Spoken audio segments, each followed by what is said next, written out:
السلام علیکم، میں ہوں بشر شہزاد۔ آپ دیکھ رہے ہیں بشر شہزاد یوٹیوب چینل۔ آج میں نے بہت ہی ایک یونیک ٹاپک ہے جس کے اوپر آج میں نے بات کرنی ہے۔ میں نے آپ سے جو میری فرسٹ ویڈیو یوٹیوب کے اوپر میں نے اپلوڈ کی تھی، اس سے آپ سے ایک پرومس کیا تھا کہ ہم ایک دن جو ہے کسی نہ کسی جو ہمارے علماء اکرام ہیں ان کے بارے میں، یا جو بڑے بڑے جید اولیاء اکرام ہیں ان کے بارے میں بات کیا کریں گے۔ تو آج میں نے جس ہستی کے بارے میں بات کرنی ہے ان کا نام ہے شیخ اکبر محی الدین ابن العربی رحمۃ اللہ علیہ، جن کا کردار جو ہے آپ دیکھ رہے ہیں ڈرامہ ارطغرل غازی جو کہ پی ٹی وی کے اوپر نشر ہو رہا ہے، اس میں بھی آپ دیکھ رہے ہیں۔ اس میں آج ہم بات کریں گے اور آپ کو بتائیں گے کہ عمران خان صاحب، پروفیسر علامہ ڈاکٹر طاہر القادری صاحب اور ڈاکٹر اسرار احمد صاحب ان کے بارے میں کیا موقف رہا ہے، اس کے اوپر آج ہم آپ کو ڈیٹیل سے بتائیں گے۔ تو سٹارٹ کرنے سے پہلے آپ تمام دوستوں سے ریکویسٹ ہے کہ چینل کو سبسکرائب کریں اور بیل آئیکن کے اوپر ضرور کلک کریں تاکہ آنے والے نئے معاملات کے اوپر جو بھی ویڈیو ہے وہ آپ تک بآسانی پہنچتی رہیں۔ تو سٹارٹ کرتے ہیں آج کی ویڈیو۔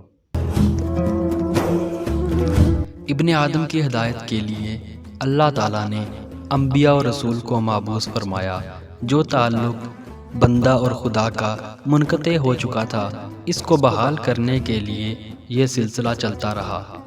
حضرت آدم علیہ السلام سے لے کر حضرت عیسیٰ علیہ السلام تک، اور حضرت عیسیٰ علیہ السلام سے لے کر ہادی عالم نور مجسم شفیع معظم پر اختتام پذیر ہوا، اور نبوت کا دروازہ ہمیشہ کے لیے بند ہو گیا۔ اب نبوت کا دروازہ تو ہمیشہ کے لیے بند ہو گیا، تو پھر یہ ڈیوٹی کس کے سپرد کی گئی جو اس ٹوٹے ہوئے تعلق کو جوڑ دے؟ تو اللہ رب العزت نے ابن آدم میں سے اپنے کچھ بندوں کا انتخاب کیا، جن کا ظاہر تو امتی، لباس تو خادم اور غلام کا تھا، لیکن باطن نور نبوت سے منور تھا، سینہ خزانہ نبوت سے مزین تھا، مالک کے ساتھ اتنا مضبوط تعلق کہ ہر لمحہ یاد الہی اور اتباع رسول سے غافل نہ تھا۔ اٹھنا، بیٹھنا، چلنا، پھرنا، سونا، جاگنا، حتیٰ کہ ایک سانس بھی خدا کی مرضی کے بغیر نہیں لیتے۔ خداوند کے ساتھ اتنا گہرا تعلق اور پیار کہ ہر لمحہ ان کی فکر کی فلاح و کامیابی کیسے ملے گی، یہ کیسے مراد تک پہنچیں گے، منزل تک رسائی کیسے ہوگی، یہ ابدی سرمدی کامیابی کیسے حاصل کریں گے۔ ہر وقت امت مصطفیٰ کی آسانی پیدا کرنے اور گوہر مراد حاصل کرنے کی فکر میں رہتے ہیں۔ ناظرین گرامی، تاریخ فلسفہ اسلامی کا مطالعہ کریں تو اندازہ ہوگا کہ امام غزالی، الکندی، ابن سینا، ابن الہیثم، ابن خلدون وغیرہ نے مخصوص علوم پر الگ الگ اوصاف میں لکھا اور نام پیدا کیا۔ انہی بندگان خدا میں سے ایک نام الشیخ اکبر محی الدین ابن العربی رحمۃ اللہ علیہ کا ہے۔ ابن العربی رحمۃ اللہ علیہ کی ولادت باسعادت مشرقی اندلس اسپین کے شہر مرسیہ میں پیر کی رات 17 رمضان المبارک 560 ہجری میں ہوئی۔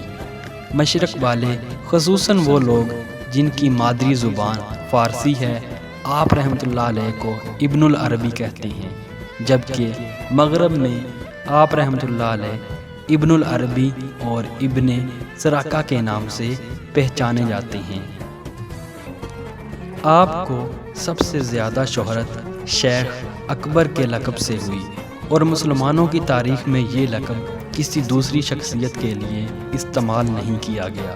آپ کے والد علی بن محمد صاحب زاہد، عالم اور متقی تھے، اور غوث الاعظم محی الدین سیدی شیخ عبد القادر جیلانی رحمۃ اللہ علیہ کے عقیدت مندوں میں سے تھے۔ آپ کا خاندان اپنی شرافت، جاہ و جلال، علم و معرفت اپنے وقت میں ممتاز حیثیت رکھتا تھا۔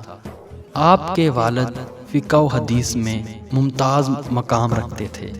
ابن العربی رحمۃ اللہ علیہ 8 سال کی عمر میں اپنے خاندان کے ساتھ 568 ہجری میں مرسیہ سے اندلس کے دارالخلافہ اشبیلیہ آ گئے، اور 558 ہجری تک وہیں مقیم رہے۔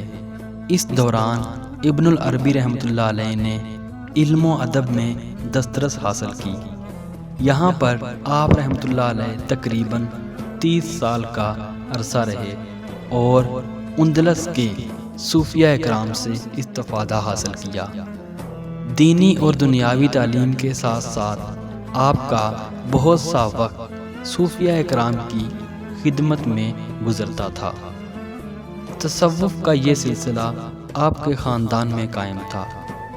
ایک دفعہ آپ اشبیلیہ کے کسی امیر کبیر کی دعوت پہ مدعو تھے، جہاں پر آپ کی طرح دوسرے امیر زادوں کے بیٹوں کو بلایا گیا تھا۔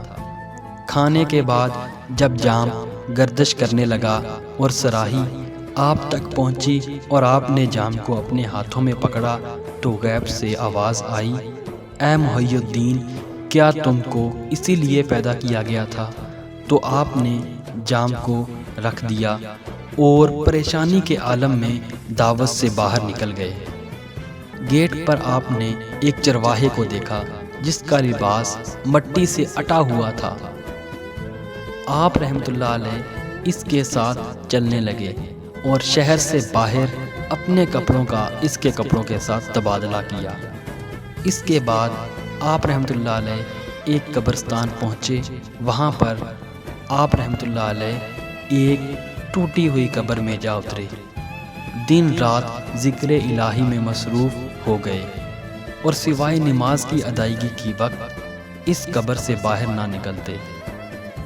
جب 4 روز کے بعد آپ باہر نکلے تو علوم کا ایک دریا لے کر لوٹے۔ اس کے بعد آپ نے اپنے شیخ کی نگرانی میں 9 ماہ کا چلہ بھی کاٹا۔ اس کے بعد آپ نے شریعت اور فقر کو اپنا شعار بنا لیا۔ کہا جاتا ہے کہ آپ کی حضرت خضر علیہ السلام سے بھی کئی ملاقاتیں ہوئیں۔ آپ نے 800 کے قریب کتابیں لکھیں۔ آپ نے تصوف یعنی روحانیت کو باقاعدہ سائنس کے انداز میں متعارف کروایا۔ آپ نے 78 سال کی عمر میں وفات پائی۔ آپ کی تدفین جبل قاسمین دمشق میں کی گئی، جو آج تک مرجع و خاص و عام ہے۔ اب آپ کو سنواتے ہیں کہ وزیر اعظم عمران خان نے القادر یونیورسٹی کی سنگ بنیاد کے موقع پر شیخ ابن العربی کے بارے میں کیا کہا تھا، اور ڈاکٹر طاہر القادری اور ڈاکٹر اسرار احمد آپ کے بارے میں کیا کہتے ہیں۔ ہم روحانیت کو ایک سپر سائنس بنائیں گے، کیونکہ ایک بہت بڑا ایک مسلمان صوفی تھا، ان کا نام ابن عربی تھا۔ ابن عربی انہوں نے یہ شروع کیا تھا، روحانیات اور سائنس انہوں نے اس کا کیا تھا۔ اور یہ جو القادر یونیورسٹی ہوگی، یہ ان کی بھی صوفی ازم کے اوپر ریسرچ کرے گی۔ روحانیات کو ہم ایک سپر سائنس سمجھتے ہیں، یہ سائنس سے آگے ہے، اس کو اسٹڈی کرنے کی ضرورت ہے۔ یہ ارطغرل جس کی میں نے بات کی، سلطنت عثمانیہ کا بانی، اس کی ڈیتھ ہوئی ہے 680 میں۔ وہ زمانہ شیخ اکبر محی الدین ابن العربی کا تھا، ان کا وصال 640 میں ہوا ہے۔ وہ ان سے رہنمائی لیتا تھا قدم قدم پہ۔ سلطنت عثمانیہ کے قیام میں ٹرکش سورسز، تاریخی سورسز کے مطابق ان کی لمحہ بلمحہ رہنمائی تھی شیخ اکبر محی الدین ابن العربی کی۔ سمجھانا مقصود یہ ہے کہ جب لوگوں کے دل ٹوٹ گئے تھے، سلطنتیں منتشر ہو گئی تھی، حکومتیں تیرہ اتار ہو گئی تھی، امت مسلمہ کا کوئی مرکزی محور نہیں تھا ان کو سنبھالنے والا، تو عالم اسلام کے اندر مسلمانوں کا ایمان صوفیاء کی وجہ سے قائم تھا۔ کہ شیخ احمد سرہندی رحمۃ اللہ علیہ نے شیخ ابن عربی کے بارے میں اپنے مکتوبات میں لکھا ہے، معاذ اللہ بردار خان ایشانم لیکن چکنم معاملہ صفات باری تعالیٰ،